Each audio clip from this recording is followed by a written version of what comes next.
it's not. And I'm wondering, since I know we just kind of touched on it, but it would do me a huge favor, since I'm still trying to wrap my head around this, and anyone listening, if you could just kind of slowly kind of go through the different attachment styles, maybe, and what are some of the specific challenges that we might see with them? Absolutely. So, there's four attachment styles in total for anybody listening who doesn't know. So, our first one is the securely attached style, and our securely attached individuals in childhood. So, our original attachment style forms between the ages of 0 to 2, and that's based on the work of John Bowlby and Mary Ainsworth.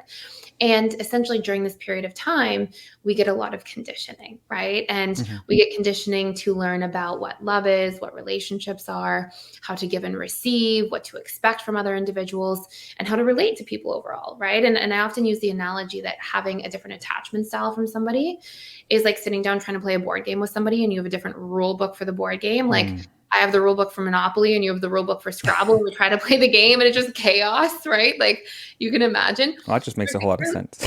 Yeah. And that's kind of people with different attachment styles, right? They have a different rule for love, for relationships, for connection, what it's supposed to look and feel like. So we have our securely attached individuals, and securely attached people essentially get a lot of approach oriented behaviors from their caregivers. So if they cry or express emotion, they'll have caregivers who come towards them, try to figure out what's going on, are present, are attuned, and are fairly consistent.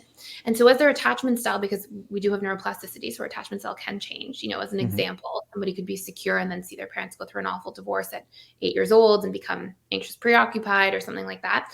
But we'll see that between, these early years of upbringing in a securely attached family, there is presence from the caregiver.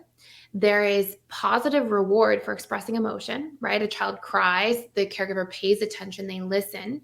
There's a sense of needs being met. There's a sense of needs being negotiated, right? So, like, the example I give in a secure home is like, needs being met doesn't mean that when the child cries at 6 years old and says, "But mom, it's 10 p.m. and I want candy."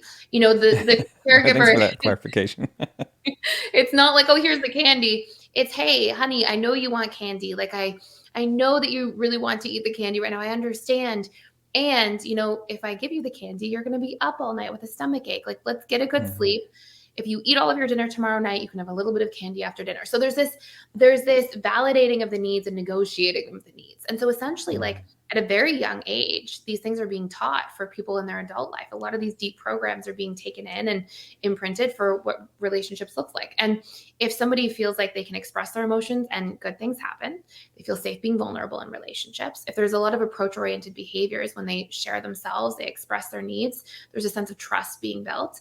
If there's a sense of needs being negotiated, then people learn to better communicate as adults and to hold space for each other. If there's a lot of presence and attunement, we actually have an easier time being in our body and having a regulated nervous system as adults. I mean, there's so many different positive aspects that come out of that. And a securely attached person is likely to, obviously, as a result of all those things, have an easier time relating to people, an easier time communicating, has a greater sense of self-confidence Hmm. and self-worth. And so we'll see that be, one really important aspect. And then we have our three insecurely attached styles, right? So that's our one secure. Hmm. Our three insecurely attached styles are called the anxious, preoccupied, dismissive, avoidant, and fearful, avoidant, or disorganized. And the anxious attachment style is the one we talked about a moment ago. So they Hmm. tend to have a lot of inconsistency in childhood. So there can be an actual abandonment that takes place, like a parent leaves the family system and doesn't come back. Or more often than not, it's a lot of sort of micro abandonments. Because when we think about the subconscious, it's the repetition that can also Mm. program. So what we'll see in that kind of example is, let's say there's one really present parent and one parent who's really unattuned or avoidant. Then what we'll see is that juxtaposition between the two causes this child to grow up in a feeling of perceived abandonment. Like, oh, one parent's there and the other parent's gone. Or if we have two really present parents, but they both work a lot, right? Hmm. Dynamics like that, okay, they're Hmm. really here and then it's stripped away, it's taken away. And so it infuses this repetition of this perceived abandonment. And so if we have any kinds of circumstances along those lines where there's a lot of inconsistency, then somebody's likely to grow up and be anxious, preoccupied. And you'll see that because that individual, when those caregivers are close, when they are nearby, they have more positive than negative emotional associations to love, to relationships. a lot of their coping goes towards just maintaining proximity, doing whatever they can to try to get closer to their attachment figure.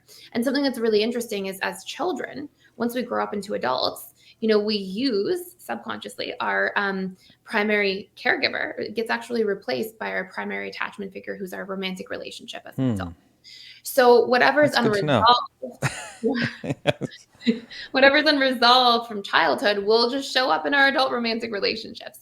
So you'll see the anxious, they tend to be the individuals in relationships that are clingy, needy, struggle to be alone, don't like being alone. They can be really lonely. They have a lot of core wounds around that: abandonment, exclusion, being disliked, rejected. They tend to be really big people pleasers. And so many of their coping behaviors are to try to just get closer to people. And, unfortunately, the primary casualty in that experience becomes the relationship to themselves. Because if I don't know how to be with myself, sit with myself, reflect on myself, if I don't know myself, I'm going to have a really hard time self-soothing. I'm going to have a really hard time individuating and figuring out who I am, what it is that I want. I'm more likely to have a weaker sense of self-identity.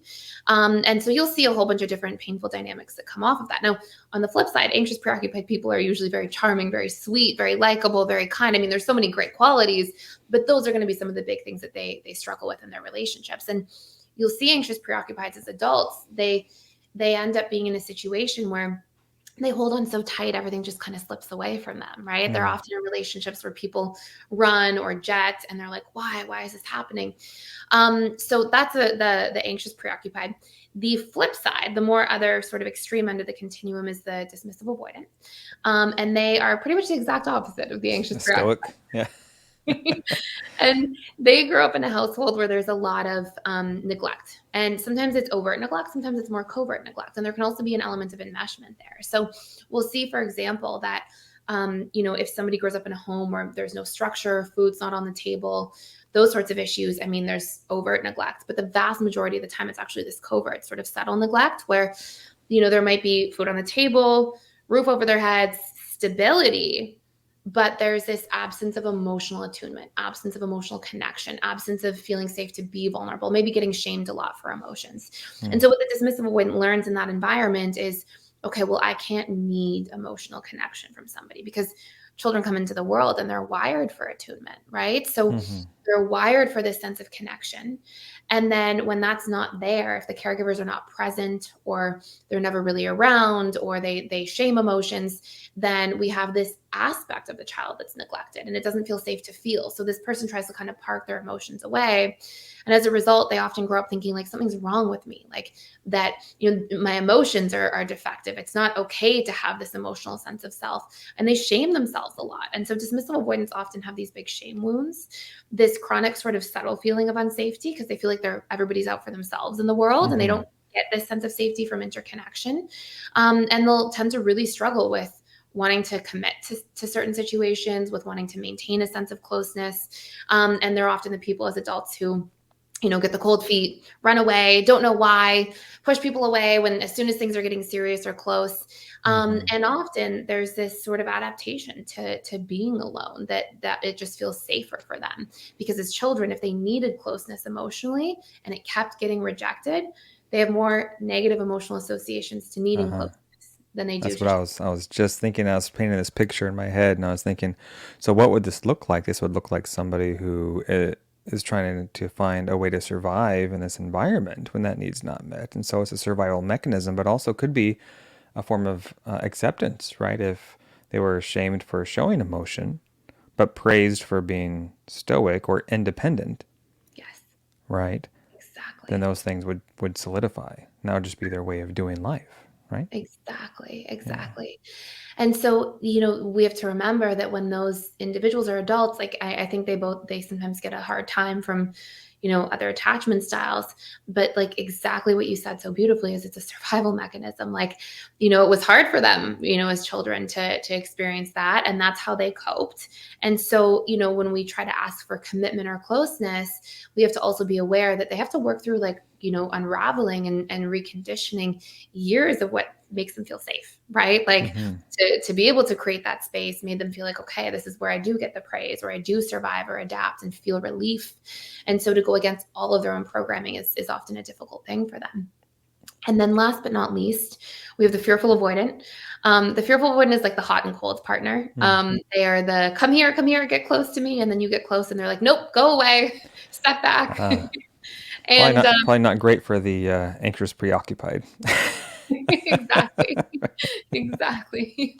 And they can, be a little tricky for sure. But fearful avoidants often grow up in like a more chaotic environment, and where our anxious attachments sort of coping mechanism for their environment is to maintain proximity, and the dismissive avoidance coping mechanism is to diminish their attachment needs to feel relief. The fearful avoidant doesn't really have either. So what you'll see, and sort of like one example that I think illustrates a typical sort of fearful avoidant environment, although there can be many variations of this, is, let's say, for example, that a parent is an alcoholic, right? So let's say that one day the fearful avoidant child comes home and their parents drinking and they're in a great mood and they're extra Hmm. loving and extra kind. And so that day, love is good, love is kind. And then another day, their parents had too much to drink and they're in a really bad mood and they're being cruel and kind of Hmm. vicious. Well, that day when the parents drinking, they're the this it's chaotic, it's painful, it's really sad. Love is equating to pain. And then another day, the parents getting sober and they're really apologetic and they're really kind again.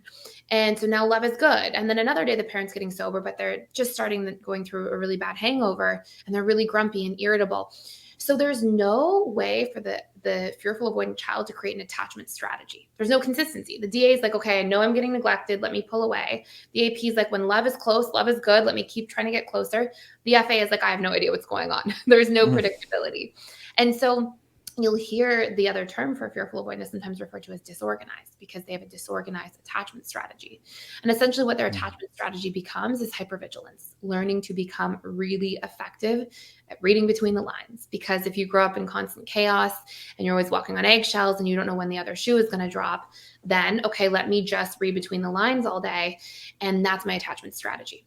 Hmm. And because there's a lot of chaos, there tends to be a lot of core wounds, a lot of around trust, unsafety, still a lot of the anxious side. They have a lot of the abandonment wounds that the anxious has, and a lot of the trapped and helpless and powerless core wounds the dismissive avoidant has. And so they tend to sort of have the core wounds of both and the unmet needs of both, but they tend to also really struggle primarily to trust, to be able to settle into relationships. And they tend to have, this sort of idea that love equals something I yearn for, but love also equals pain.